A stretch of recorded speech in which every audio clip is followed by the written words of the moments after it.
Here's the big question. How are agents like us, who didn't get an opportunity to invest in a franchise early, who are spending time and money to sell homes, building someone else's saleable asset? How do we grow a business but still build wealth? Have an exit strategy, and get a piece of the pie that's not dependent on us working more hours and every weekend? That is the question, and this podcast will give you the answer. My name is Jay Kinder. My name is Al Stasek. And I'm Michael Reese. We are your hosts, and welcome to the One Big Fire Podcast. What's up? What's up? I hate it when the music stops, man. I just want the music to keep going and like maybe just fade into the background. You like my shirt, by the way? Oh, look at that. The land. I like that shirt. What's up, man? Did I give you that one? You sure did. Yes, you sure did. I just lose track because I think I gave you like half a wardrobe. Yeah, my whole family has got Cleveland wardrobe for life, actually. Hey, so much love. Cheers. Hey, cheers to that. Yep, absolutely. Yes, sir. So here we are in a spirited discussion with spirits, as usual. And what I wanted to talk about tonight was, man, I've had literally the craziest week of like super amazing conversations with a lot of really, really impressive agents and people that are moving over. And I think there's just you feel Big Mo. You know, if you don't know who Big Mo is momentum. And Big Mo is on our side right now. There's just no question about it. Being here, you a little bit more than 3 years, me a little bit under 3 years. I have not felt anything like what it feels like right now, hands down. Yeah. And so, I just wanted to kind of discuss. And I made a little list of the top 4 things. I think most people have no idea how it's going to affect the growth of this company. But I think they're the 4 biggest catalysts of growth for eXp between now and the end of the year and all the way through 2021. So just kind of wanted to talk through some of that with you, homie. What you think? I'd love to. Looking forward to it. Yeah, I mean, we've, it's kind of crazy that we're about to come into October here, and the beginning of October 3 years ago was the first what was the eXpCon, and it was in Fort Lauderdale. It was a small room. There wasn't a whole lot of people in that room. No, and it was kind of cool because I was listening to Brent Gove and Gene Frederick. Just the other day, Brent put out that really cool video where he interviewed Gene, Big Poppy, and said that, every time they would get together for their annual conference, Gene would say, "Hey, look around the room right now. You'll never see this few people in the room again." He's been spot on right about everything. It's been so much fun. But having said that, our first year, it was tough. It was that first year where there were still a lot of people that didn't know what we were about or looked at it as a big threat. There was the big, a lot of the chatter that was going on with some of our competitors, and opinion. It was all over Inman, and Gary Keller had his 2 cents to say about us, and pretty much everyone else did as well. And a lot of that FUD going around, and that FUD has now been squashed. Oh gosh, yeah. I mean, the BS that was flying around, you can't say it anymore. We're just shy of a $3 billion company at this point, growing at an incredible rate. And I'm looking forward to just outlining some of the new things, the 4 reasons why we believe. I mean, in 2021, I believe by 2021 we'll be over 40,000 agents. And just to think, when we first looked at it, there's only 4,000 agents when I joined. When you joined, it was like at 5,000. And we just really have not slowed down. It's just now picking up exponentially. Right. And you know a little something about exponential growth. Yes, I do. Yeah, as a matter of fact, we do know a little bit about exponential growth. In fact, let me point something out. I had a conversation with James Massey the other day, and he had me on back-to-back calls with really solid agents, and always appreciate those kinds of conversations. But what's up, Nick Krim? What's up, Beth? See, we got a few people jumping in. What's up, Daniel Broderick? John Woody Hill, how you doing, buddy? And we had this conversation, and he actually did the math, right? And so you guys know the story of HOA, one of the mentors that we used to have. Mike and I both paid him like $4,500 a month. HOA stood for Harold's Old Ass, but Harold's Old Ass was really a brilliant man. I mean, he was probably the most brilliant person I've ever met. Honestly, he was just a wicked smart dude. But he always used to say, just every time we you start talking about anything, he'd be like, let's do the math. Let's do the math. Let's do the math. Like, he gets all animated about it. Let's do the math. Well, you think so? Let's do the math. And so, like, I mean, he trained me to do the math. And so if you understand growth, you know, when we used to do the Exponential Growth Summit, you know, our whole thing was, how do you have, you know, just ridiculous kind of growth curve in your real estate business? We help a lot of people do that. And it's only this is the thing about doubling your business. You want to double your business, it's only 5.95% growth compounded monthly. So it's not as big of a thing as you think. It's just making little incremental things that you do every month, and then compound upon those things, doing the right things in the right order. And you can double in 12 months. We can help anybody do that. But it's only 5.95% growth. And so now let's take that same conversation. Let's apply that to eXp. And I can't speak for the company's actual growth rate. I don't have those numbers in front of me. I'm not trying to speak for the company, but I can say for our group within the company, I do know those numbers. And so this month, there's our group, my personal group, which is, you know, it's part of your group, and you've got an extra level above me, and Mike's got a level below me. So, you know, but my group's just crossed 3,900, and there's 340 something agents that joined in the last 12 months. And so when you see that kind of growth, that's almost 10%.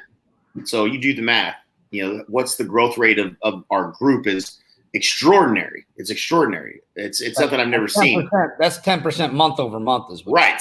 Yeah, 10% month over month, which, you know, our brains don't know how to do compound math. But if you put this in Excel and you say, hey, what does 10% growth monthly look like with 3,900 agents? And what does that look like in 12 months?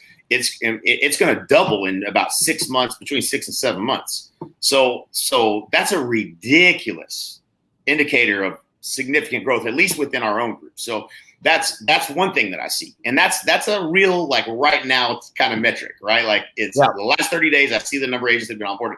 And it wasn't always like that. So it wasn't always growing like that. It's been averaging about 6% for our group. And then COVID hit, and we had a little dip for about 4 months where it was average about 2 or 3. But, like, all in all, it's been averaging 6+. So it's been doubling every year. That's been the agent count in our group's been doubling every year. That's where we've been. But now we're at 10%. And I've not seen that in the month of August, September, going into the, you know, the end of the year. So that's some significant growth. But I think there's some key things that really are going to drive the growth of this company that most people have not thought about. Like, they're just not thinking about this. They don't understand what's driving growth and what really some of the mechanisms are for why this company is doing so well and why we're going to continue to grow. And so I wanted to hammer on some of those and discuss them. So. Yeah. And I think that what a lot of people think is, you know, well, it's just, they got, you know, this revenue share thing, and everybody's out there recruiting people, this and that. And the truth of the math, when we want to talk about doing the math, is that might be one of here's the thing. It didn't make the top 4 list, I don't believe. You know, I mean, actually, you have a list. Maybe it did. But less than 95% of the agents at eXp Realty aren't not here because of the revenue share opportunity. We kind of wish they were, but that's just the truth. And the reason we know that is, even if they may be here for it, they're not out recruiting agents. They're out selling lots and lots of homes. Right.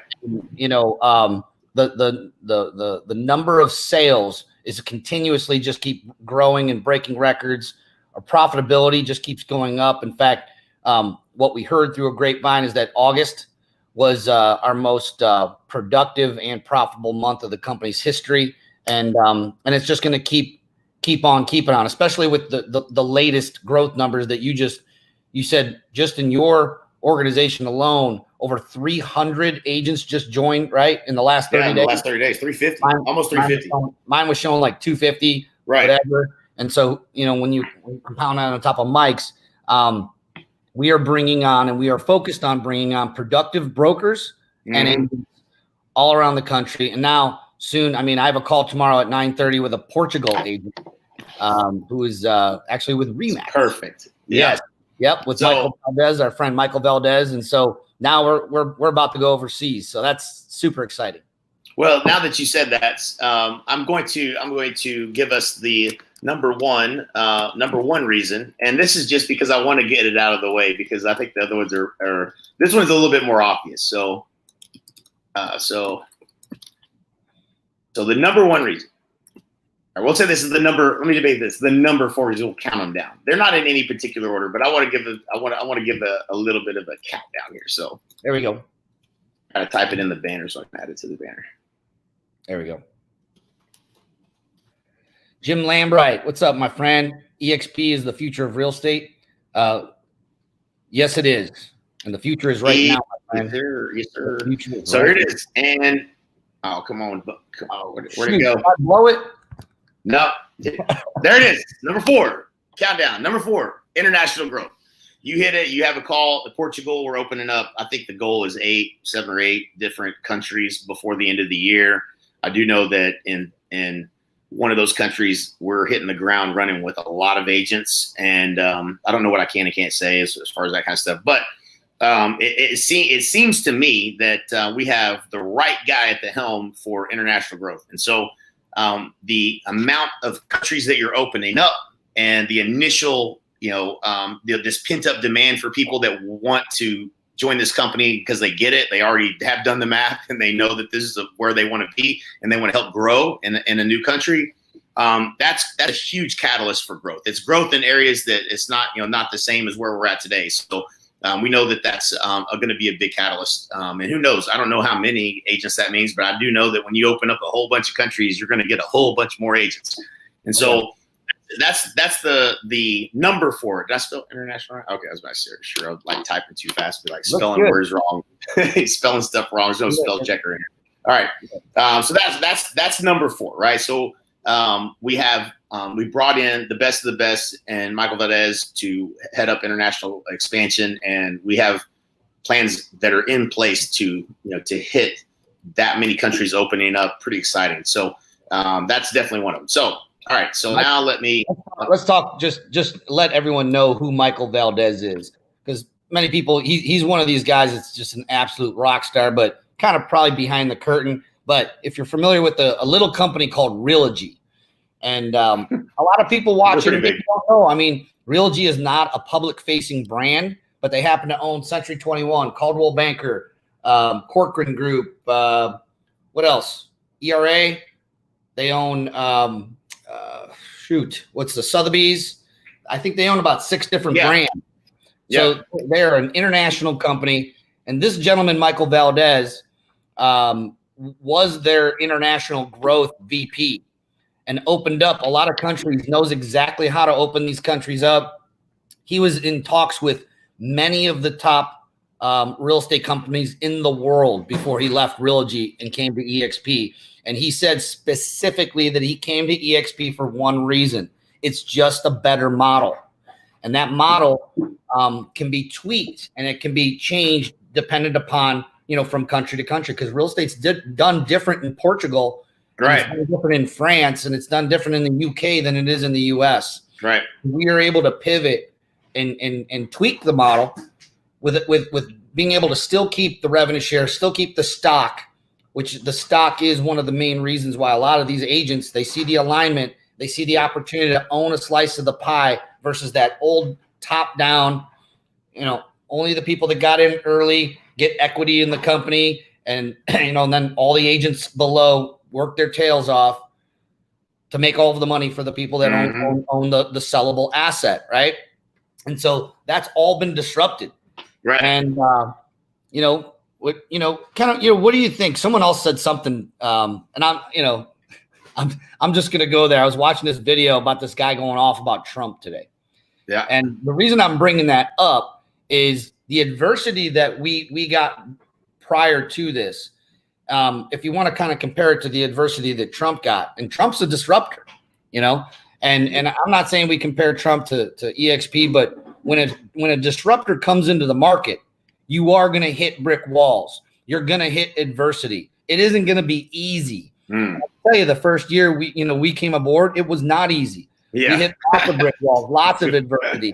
And now, fast forward to today, we have more people in our revenue share family than we're at the entire company 3 years ago. Right. That's a number great one point, dude. Wow. I didn't even think about that. That's incredible. Number two, Michael Valdez has opened 5 countries. He's going to have 5 more countries open by the end of this year, before the end of the calendar year. And he hasn't left the U.S. soil. He hasn't had to get on a plane. And he told me that his last year in Realty, he clocked over, I think he said 200 days in travel on planes, traveling all over the world, servicing all of the franchises that he was helping to open in all these countries and servicing them in that. Imagine being on a plane, 200 days out of the 365 days. No, I've done it. Right. Well, I know you have. I did it 1 year, man. No, spank you. I'm out. That's not the move. Thank you for cloud-based company. Yes. So I think it's just all now. And of course, this pandemic probably actually, puts a lot of things in perspective. Mm-hmm. One of the abilities that we're able to go international, which is your number 4, is because we're cloud-based. Right. Is because no one has to go into these countries and sell somebody a franchise for, $25,000, $30,000, $40,000, and sell them on that idea. Right. We're able to be nimble, move quickly. And so, yes. I want to highlight something you said there too in the beginning, like the challenges, right? And so like I just respect the fact that I saw a little bit. I didn't see it all. There's people that were here before us that I give mad love and mad props to, because it had to have been really hard whenever a company's just starting to get its grip and you're trying to get agents paid on time, and that's a challenge. That's a season for a company like this that they had to go through. And the people that have been here before us, they went through it and they stayed in the pocket, right? Yeah. Really hard to do. And then when we joined, the challenge was managing the growth. Onboarding was a nightmare. Some of the people that joined, we had some of the right people at the right times, but not the right people to get us to the next level. And so we had to go through some leadership changes. And like, it's fun when you're not involved in those meetings and you don't have to be, the ones making those decisions. And, thank God for Jason Gessing and Glenn Sanford and their ability to be agile and to replace people that were the good people to get you to 1,000 agents, but not the same people you need to get you to 10,000 agents. That is internally, like watching from the outside, how this company has operated and how agile they've been and how they've got the right people in, moved them, shuffled them around, get them in the right spots. And the key leaders that they continue to bring on and give them the ability to do what they need to do their jobs. I just freaking love that. And it really is, it's super impressive, because you could have screwed this up real quickly with the wrong kind of leadership and the wrong kind of people. We wouldn't be here where we're at. And that's something that I had to give a ton of credit to the leadership in this company for making the right people decisions and doing the right things that are necessary to be able to move past, and move around some of the obstacles that we've had as we tried to manage. It's like trying to keep the wheels between the ditches. You know what I'm saying? Like when you're growing this fast, it's like, let's just keep the rocket ship going. Like it's always in the ditch, get it over back in the road. Like that's just what it's got to feel like every day. There's just more problems. There's nothing but problems when you're growing this fast. And so it is fascinating to watch. Was it Jim Collins who said it's about the who before the what? yeah. Here, I'll cheer. Let's do double cheers. I want to give first cheers to the early adopters. And I'm talking. Yeah. I mean, you could call us early, but they were way earlier than us. When the stock. When you joined this company, if your stock was less than $1, you are an early adopter. Yes. You are way earlier. And you're a multimillionaire. Right. And congratulations for that. Right. Because they stuck around. Right. And this company made a lot of people, very, very wealthy. And it's because they stuck around and they believed in the vision that Glenn had before it came to fruition. When we jumped on, the wheels were still somewhat on the track at that point. We were already publicly traded, even though it was $3. It was a penny stock. $3. That's what the competition used to say. We're a penny stock. It's not going to. We were a penny stock. $3.40. What's the big deal with that? I was buying it my first month at $2.60 a share. Right. Big deal, right? And so, cheers to them, and then cheers to our leadership who were able to. When you just said that, it reminded me of the book that you recommended, and I've read it like at least 3 times, called The Hard Thing About Hard Things. Mm-hmm. Having to make really hard decisions is one of the best character traits of a great CEO or founder, with like Glenn and Jason, and being able to recognize that leadership. And I can tell you this, I can say this with 1000% certainty: the leadership team that we have, not just with Michael Valdez, but with Dave Kennard and all the rest of our the presidents of the company and vice presidents, Chris Bear and everyone, we have the best leadership team that this company has ever seen. Unbelievable. Unbelievable. Right now. Unbelievable. So absolutely. So what's number 3, my friend? I don't know. Okay, yeah. So I think you're gonna like it. I think you're gonna like number 3. Hang on, yeah. I gotta move. I'm running the controls back here. So let me back out to where's my little while he's doing that, I would suggest anyone listening to this broadcast now, this would be a great piece to forward. Go ahead and hit the share button on in the Messenger and send this to a couple agents that need to hear it. Yep. Amen. We love them all, and we love especially agents who want to grow. That's who we're interested in. We're interested in talking to agents who want to grow their business, not someone who wants to come hang their license and do nothing. Right. We're looking for people who are looking for us. Who wants to grow? If you're not interested in growth and you don't have an abundance mindset, you stay where you're at. We're looking for the people that are looking for us. Well, look at that. How about this? So this is a different spin, right? Like, this is a new one. Like, I don't think anybody knows that I was about to say this. So company support on growth. And this is a big deal. Okay. A big deal. And we have not just us, not just our group. I have nothing but mad love for the group we have, because I think I am biased. I believe we the baddest group of people that there is in the company. I'm just going to say that. That being said, Honey Badgers, that's it. You know what I'm saying? Cheers to the Honey Badgers. So that being said, there's equally more people that are just as badass as our group that are throughout the entire company that aren't in our group. And so, I mean, I could name drop after name drop after name drop after name drop after name drop of amazing people. However, we've all been somewhat, this is not to be critical, but I'm just going to speak some real talk. We've been somewhat on an island when it comes to growth, how we organize and get our teams to grow, the systems and processes we use, the events, how it's talked about within the company, whether, and again, historically, because there was this dark shadow over eXp of, oh, we're just an MLM. We're just like Philip Williams was. They were the MLM of real estate. And that's the way people try to talk about us, because we have a comp plan that has such a huge opportunity for growth. By the way, I'm going to explain why that is so people understand it, because most people don't. But we had a comp plan that is multiple tiered, which is how network marketing companies grow. And if people understand what network marketing is, it's a methodology for how you bring a product to market. And so it's through word of mouth.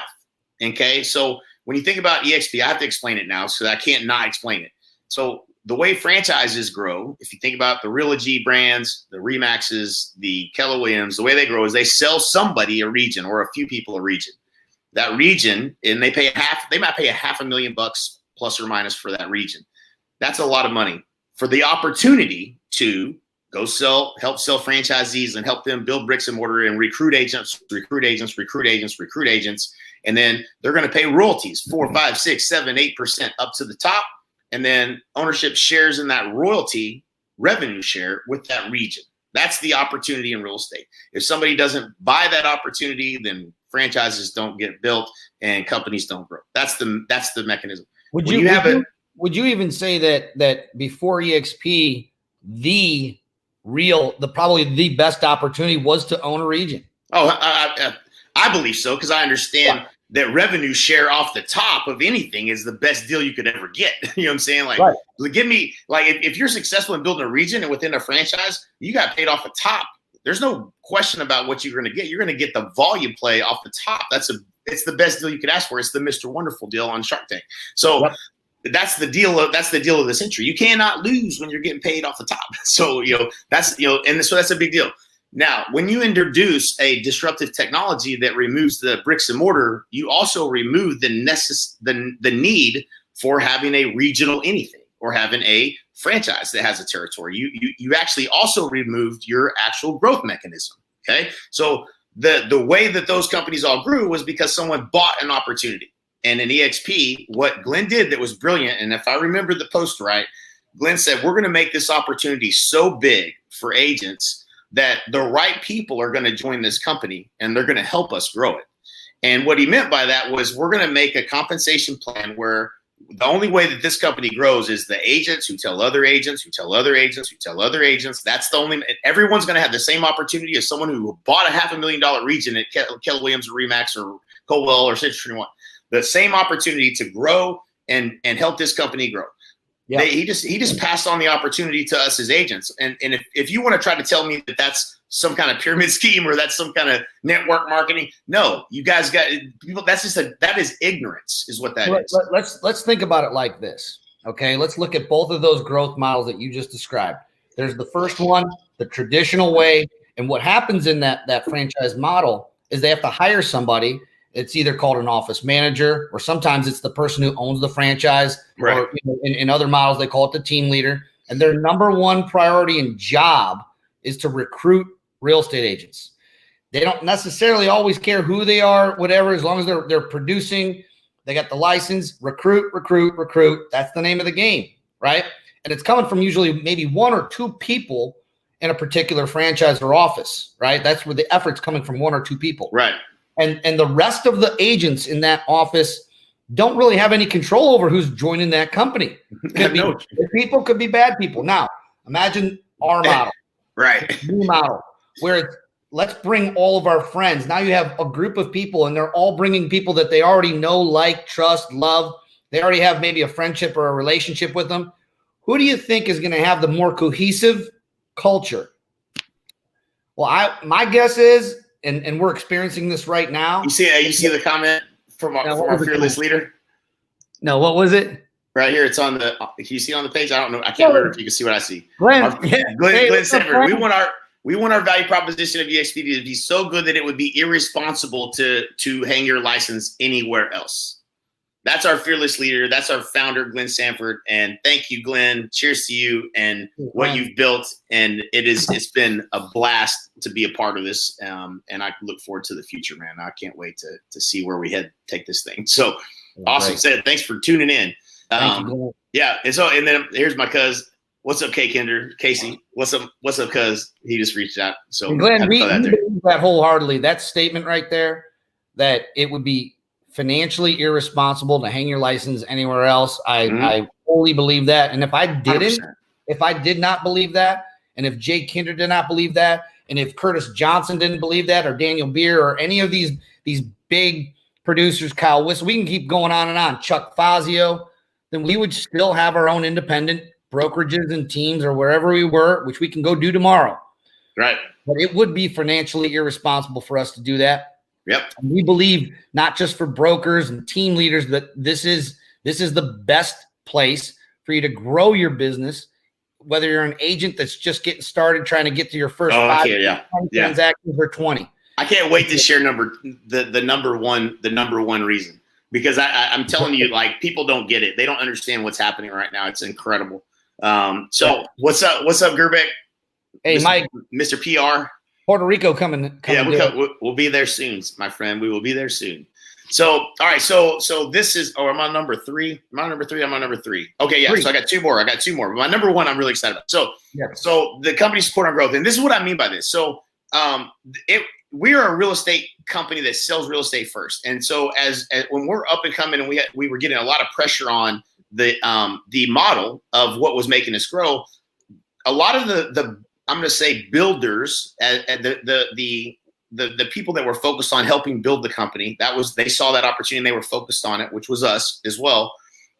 We aren't selling real estate. We're helping other people sell real estate, and we're helping grow the company. And so that was our focus, but there wasn't a lot of support around systems and processes to manage the growth. And what Dave Knord has been pushing for, and he has actually executed on in a big way, it hasn't happened yet, but it's happening, is the systems for the company to help us get the right people in the room that need to be around each other, that are focused on growth and those experiences, and places to bring your key people that need to come to events and need to see other people doing extremely well inside this company, and be able to hear it from 2 or 3 people. And those things are the reasons why some of the top people in this company are here. And we know it because as a coaching and training organization, what did we do? We did events. So we did these events on our own, and we were trying to scramble and put these deals together and spending a ton of money to try to make those things happen. And Brent Gove has been doing a great job of doing those things. But the company just recently got behind it. And that is a game changer. And it's a bigger game changer than anybody ever is probably going to understand. But when you have the company consistently putting together events that the agents that are doing well with agent attraction are getting recognized and get to come to and get to be sitting in the room with someone who's making X amount of dollars a month. I'm not going to say because y'all won't believe it, but when you get to come and see that, you can't unsee it. And my whole entire life, the things that have been the most memorable to me have been, I'll never forget Mike Reese. When we were building our company, Mike went down and he visited Alex Sharfin's office. And Alex Sharfin had just started CDPE. Anybody remember CDPE? Alex is a good friend of ours, super brilliant guy, just an amazing guy. And he was just opening his arms to us and saying, hey, come down and see my office. And at the time they were doing probably 12 to 15 million in revenue, something like that. And we were probably 5 million in revenue. And Mike calls me up. He says, I would have walked to Austin on broken glass, barefooted, to see what I got to see when I got there. Because once I saw what it looks like, I know how we can build it, right? Like he saw something that he knew what it looked like, what we were trying to do ourselves in terms of building a company. And so that's the thing. When you can get people to come and say, listen, you're going to talk yourself out of it. You're not going to believe that you can do what's possible within this company's business model. But trust me, it's possible. Get here and take a look for yourself. Look with your own 2 eyes and talk to people and ask questions. And when you can do that, and there's a system and a company behind the growth of the company, we were out here doing it willy-nilly. You know what I'm saying? We're going to do events regardless of if the company's going to do events. That's how we roll. But not everybody can do that. The entire company is going to benefit from being able to get their influencers and get the right people to get in the right rooms. There's some assistance now around growth. That's a big deal. For those of you that don't understand that, it's a huge deal for the company. So I wanted to mention that because number one, I'm appreciative that Dave Kennord, I'm sure he's been stomping his feet for it. You know what I'm saying? And it's, and they're on board with it. The company's on board with it. It's great. It's just great. So love that. All right, so let's see here. So, do you have anything else to say on that, just from your perspective, or you touched on it now, and you had mentioned is that it wasn't before. Imagine that we got to where we're at right now, and I'm not saying that the company didn't support growth early on. What we're saying is that now there's a push for it, and they really never pushed. I mean, they were always there to support us. They had influencer gatherings and stuff like that to support us, but now there's actually a concerted push, and now the company's pushing with us. Whereas before I think they just, Glenn gave us the vehicle, and we were driving that thing. We're driving it up every mountain, every state, flying here, flying there. Really putting these events on our own dime. Maybe hoping we'd break even. Most of the time we didn't. It didn't matter to us because we were focused on one thing. Let's connect with the people that need us. Let's find the people. Let's make sure that the people that need to hear this message, that they hear it. Now we have jet fuel behind our efforts. And so now just imagine. And so I just wanted to put some context to that and a bow on it. But what's number 2? All right. So I didn't save it, so I got to type again. So.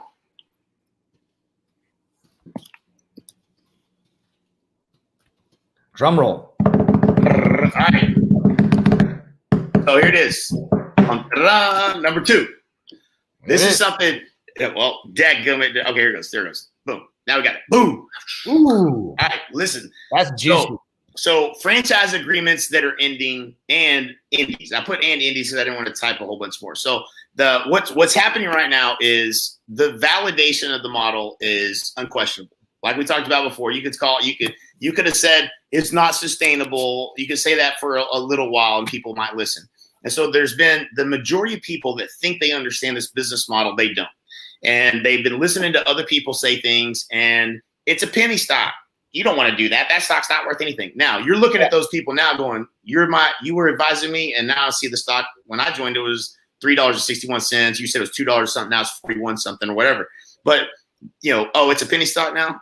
Really? Is that you really telling me that? You're my team leader, and you're going to tell me now that that's what it is? It's a penny stock? Because it doesn't look like a penny stock. It looks like if I'd have been there, I'd have made a bunch of money in the stock. Is what it looks like. It is. It's 40,000 pennies a share. Right.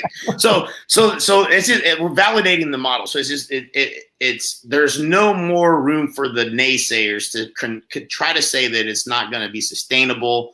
And that's an ignorant statement. And I mean, when I say ignorant, I don't mean that you're an ignorant person. I just mean you just don't understand. You don't know. And what we do, honestly, and like this, so everyone is like, here's what agent attraction is: basically education and informing. Educate and inform.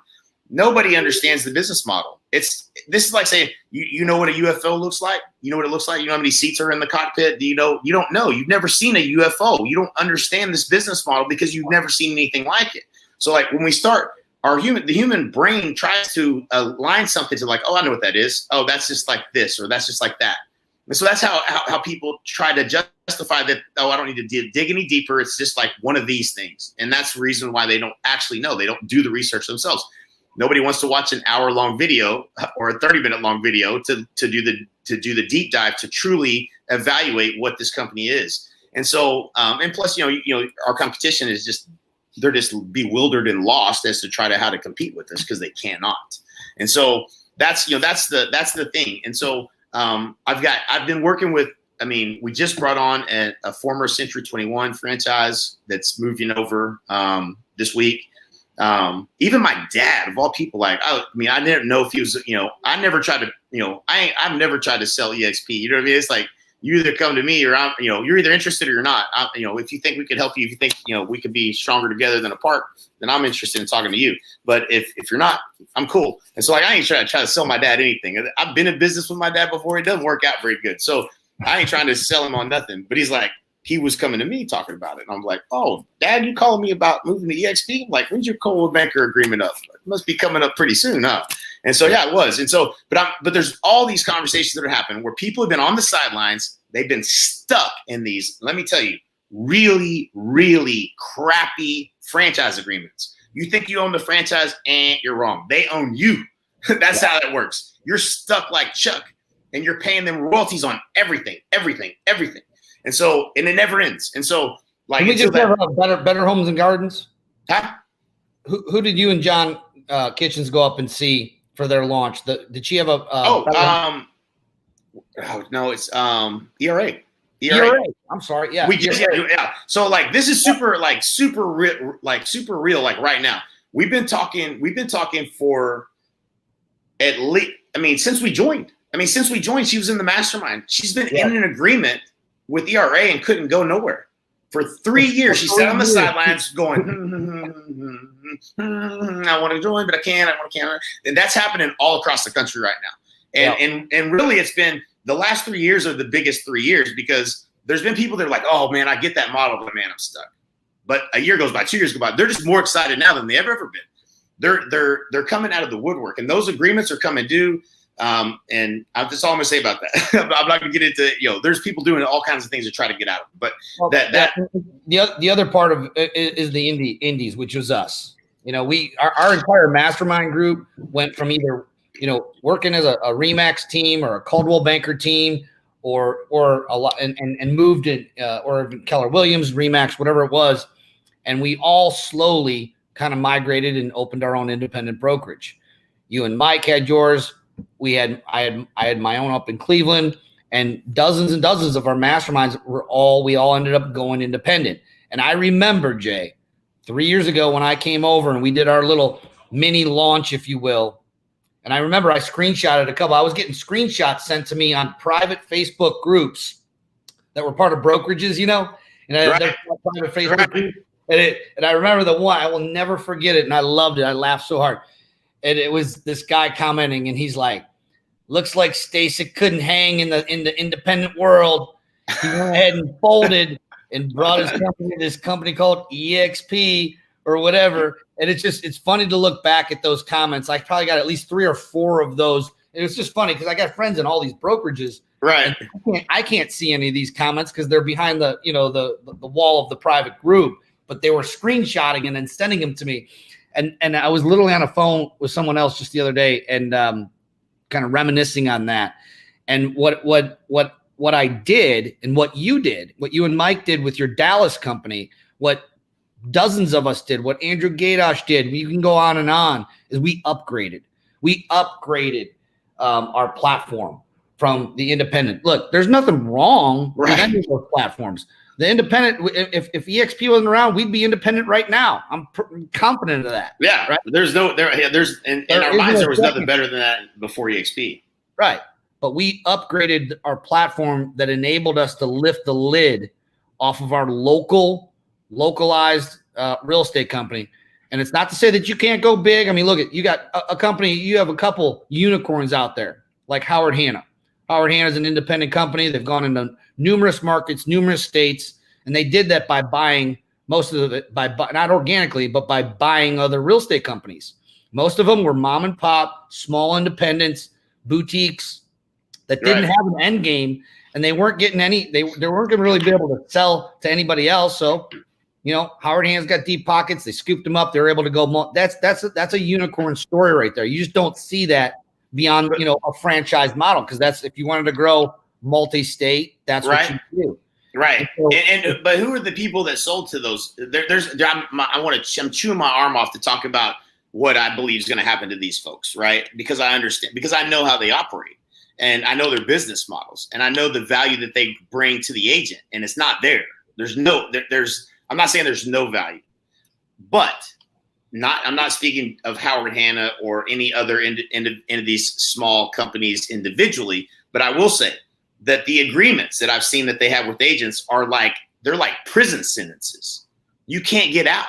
You want to leave, you lose everything. You get 100% of the commission. If you happen to become successful at some of these companies, when you try to leave, the thing you signed when you joined that you don't remember because you didn't have $30,000 worth of commissions lined up to get paid this month goes back to the company. You make nothing. You have to walk away from that if you decide to leave. And let me tell you something. That's not a company that's trying to help you. That's a company that's trying to rape you. They're trying to keep you there with what we call golden handcuffs. And if it's so difficult for you to leave, then you'll have to stay. I talked to an agent just literally this week, and she said, I did a commission advance of $5,000, and the company I'm at has an agreement. And she sent me later. I said, how much do you think you're going to have to pay? She said, if you leave within 2 years, I'm going to have to pay him a whole bunch of money. I said, well, how much money are you going to have to pay him? I was like, how much money would you have to pay him? You borrowed $5,000 and you paid it back. What if you leave now? What the hell does it matter? She said, I said, send me the agreement. I said, I want to send it to my own attorney just to have it reviewed and see if it's even legal. Like I don't like people getting taken advantage of. She would have to pay $80,000 if she left this company, even though she borrowed $5,000, paid it back, if she leaves within 2 years. That was in this agreement. I've never seen anything like that. And so she had to stay where she was at. She couldn't leave. She stuck for 2 more years. And I said, let me tell you something. I don't care. I'm still going to help you. I still want you to get in my calendar. I'm going to coach you. I'm going to help you grow your business. And in 2 years, you're going to leave, and we're going to take everybody from that company we can. Make sure everybody that you talk to understands what they're signing when they sign it, and be cognizant of what's happening, around your business. I mean, it's a business. You have to understand those things. And so just, that was, but I'm still going to help her. I feel sorry for her. Like, you're getting stuck because, early in your career, you did a commission advance. No, man, that's so wrong. But that's how these companies, that's how they operate. The only reason they're able to have any margin is they're sucking the blood out of the agents that are just trying to make it, man. They're just trying to get successful, like get to the point where I know I'm going to be able to stay in this business and I don't have to go back to a job somewhere else. And that's just, they're just feeding off of the people that we can help. You know what I mean? Like, anyways, it just pisses me off. I think that a lot of the brokers are on, they're on that same treadmill, a little bit of a different treadmill. The agents on, a lot of these top producing agents like you and I were on that transaction treadmill. And I think that these broker franchise owners and the broker owners and even the independents, they're on a treadmill too. It's just a little bit different treadmill.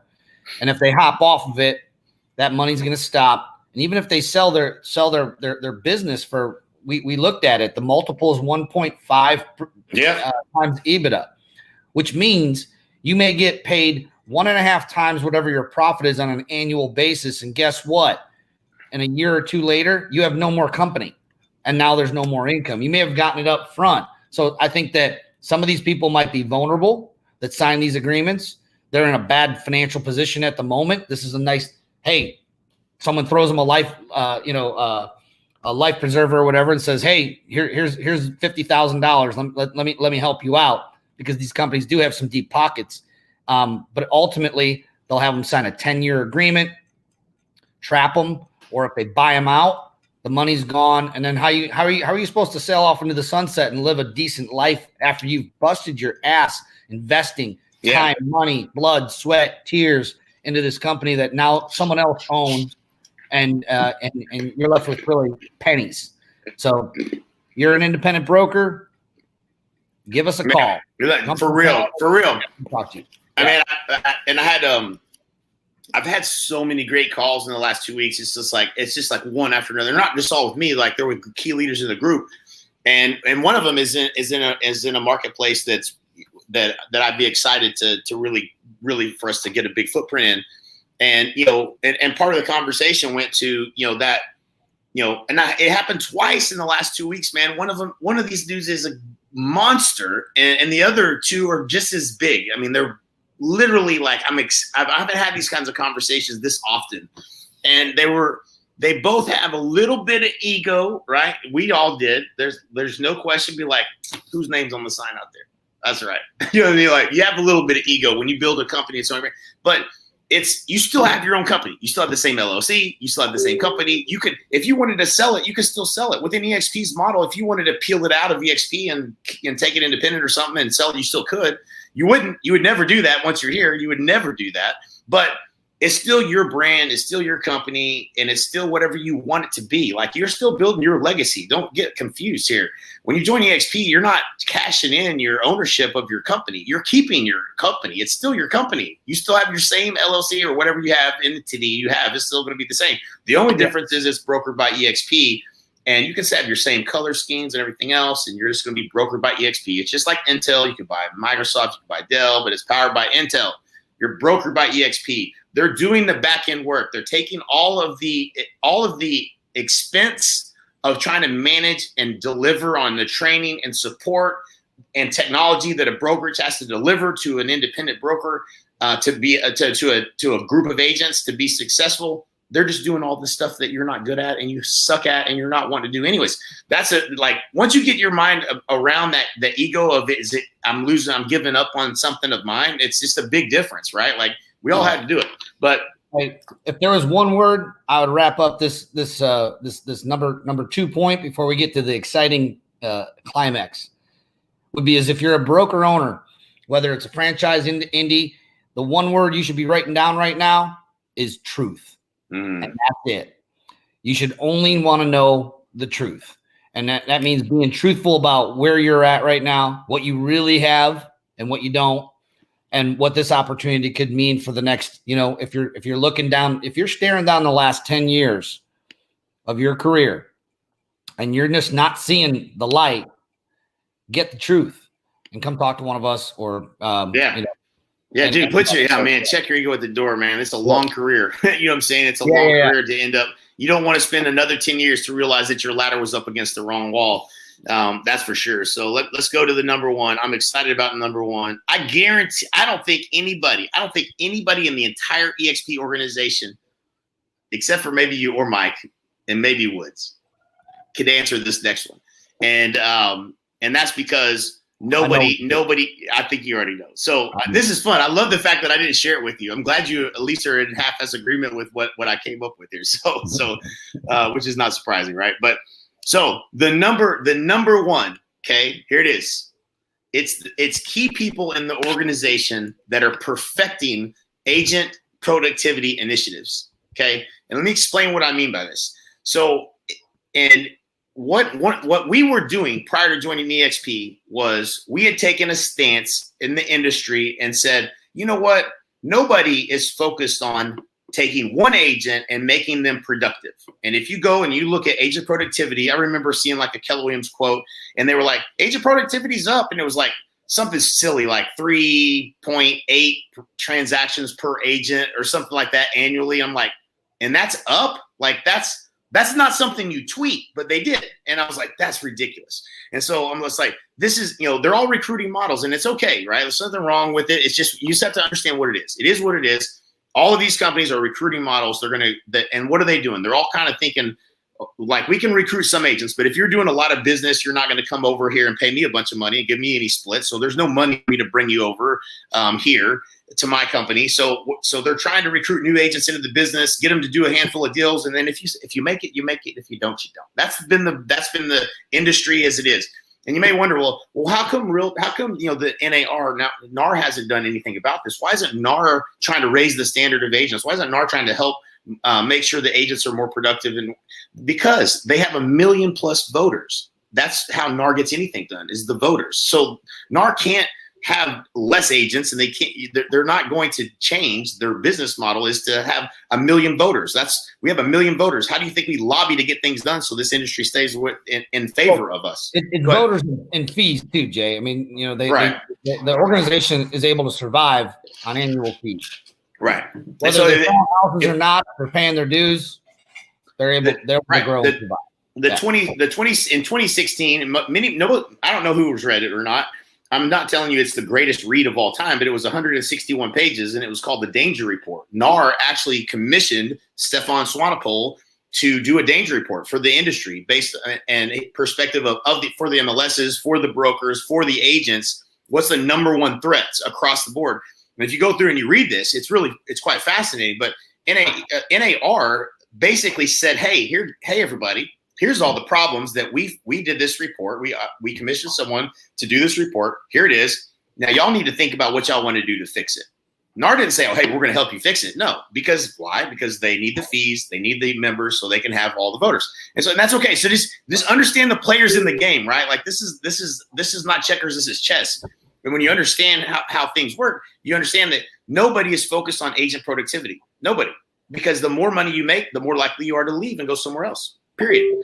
It doesn't matter what company you're at. When you start doing the math, if you're doing 100 deals, and I had a call today with an agent that's at a 100% shop, and if you asked her, I'm at 100%. You can't. I mean, why would I come join eXp and have an 80-20 split and a 16,000 cap? I don't understand. I said, do they charge a transaction fee where you're at? And she said, yeah. I said, well, how much is it? She said, $395. I said, let's do the math.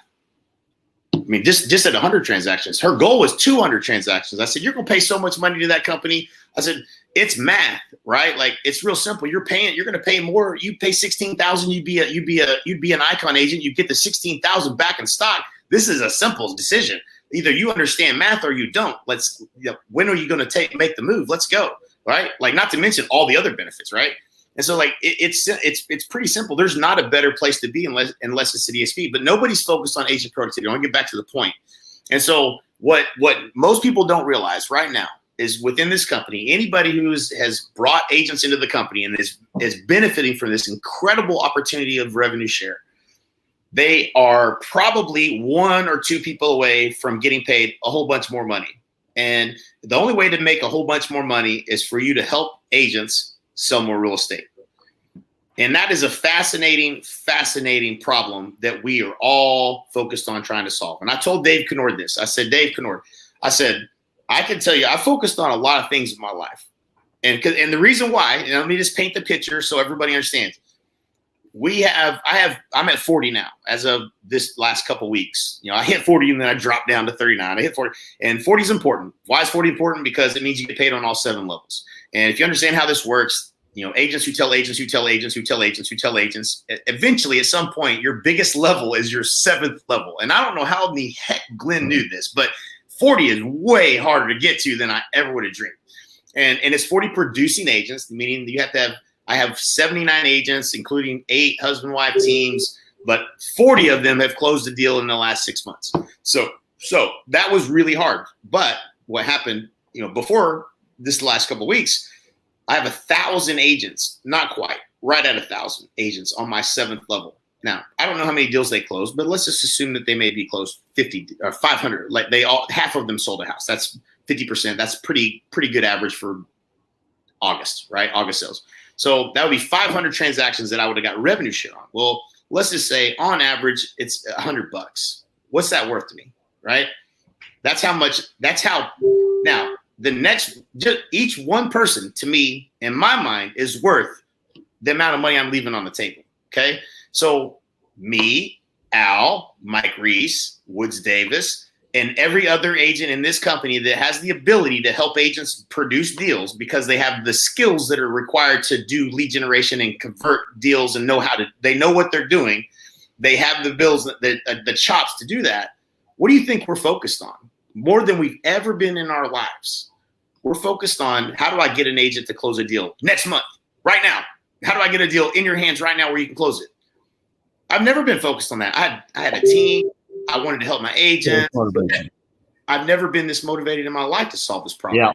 Yeah. To generate a high quality lead, a higher quality lead. I've never, ever looked at it the way I'm looking at it today. And I said, I don't think this company understands what we're going to do for the real estate industry in terms of helping agents close more deals, because we're focused on solving a problem that this is what they're selling you guys, in case people don't realize this. Okay.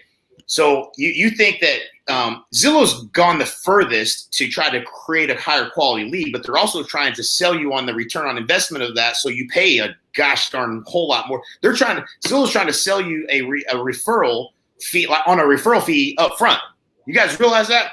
They just get better and better and better at articulating the value of, hey, what's that worth? If I was to send you a buyer for $300,000, would you pay me a 40% referral? Well, yeah, I guess I would. Okay, well, here's what it's worth. The return on investment, if you spent $4,000 for this one lead that's going to close, we're going to send you 4 of them. What's that worth to you? They're articulating the value in a way that it's real hard for you to say, well, shoot, yeah, I guess I would pay $4,000 to make 16, right? They're getting better at it. But what are they doing? They're trying to produce a higher quality lead. Now, what I would argue with you is that I can help you get a deal for less than $4,000 a lead. And if you understood sales and marketing and you understood sales and marketing systems, and I could just do it for you, then I become very valuable to you, and you become very valuable to me. We have a winning solution. Okay, we all win together here. There's nobody that wins unless we all win together. And so, but we're sitting here working on these problems that no one's ever worked on this hard. A higher quality lead, a person that's really interested, somebody that's further along in the process, ready to close. Why? Because that could mean literally hundreds of thousands of dollars to several people in the company if we solve that problem for just a handful of agents. Well, then what happens? Yeah, we share it with everybody. And the biggest reason, and this is what you and Mike taught me. We can go right down the line of all the top agents, you know, in our organization, okay, who are helping people do this. And why aren't there more? It's because there's never really been a concerted push. The biggest push in education has never been marketing for real estate agents. It's always been, continuing education, law, all these other things, which are all important. Don't get me wrong. But there's never been a push to make real estate agents marketers first, who happen to be selling real estate, versus real estate agents who do marketing once in a while. Right. That chasm, if you will, is the biggest reason why the number one problem that we can help people do is solve the problem of where's my next transaction coming from. Exactly. From a coaching organization. I know you guys studied it upside down and sideways, because your number one thing was, how do I get more coaching clients when you had a coaching company? Ours was with appointments today. How do we get more clients that need an ISA? When we were supplying ISA services, when I was in business with Matt, and we built that company out. It's the same problem to solve. Now we're able to do that. Jay Kinder, Mike Reese, myself, we're able to do that without asking you for your credit card. And that's really, really big. Why?